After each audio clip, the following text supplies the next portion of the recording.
Homemade dishes চ্যানেলকে subscribe করুন। নিত্য নতুন ভিডিওর আপলোড পেতে বেল আইকন ক্লিক করুন। বাদাম লস্যি বানানোর জন্য আমি এখানে নিয়েছি বাদাম, এখানে চীনা বাদাম নিয়েছি 4 চামচ মতো, আর 10টা মতো নিয়েছি অ্যালমন্ড, নিয়েছি 4টে ছোটো এলাচ, নিয়েছি চিনি আর লবণ, আর নিয়েছি 500 গ্রাম টক দই। প্রথমে আমি বাদামগুলো মিক্সচারে ছোট বাটিতে পেস্ট করে নিচ্ছি। এর জন্য বাদামগুলো দিয়ে দিলাম, এর সাথে দিয়ে দিলাম এলাচগুলো।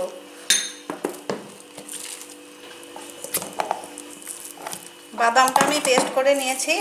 এবার আমি যে বাটিতে লস্যি করব সেটা এগুলো দিয়ে দিচ্ছি।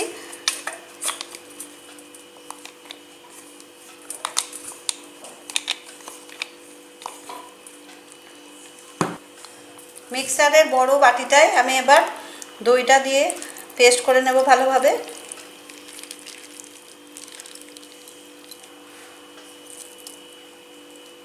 দিয়ে দিলাম চিনি, লবণ দিয়ে দিচ্ছি। এবার আমি লস্যিটা বানিয়ে নেব।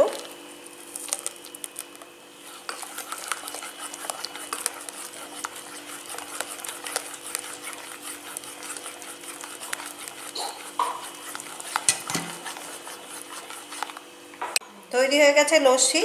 এবার আমি ঠান্ডা ঠান্ডা এগুলো সার্ভ করছি।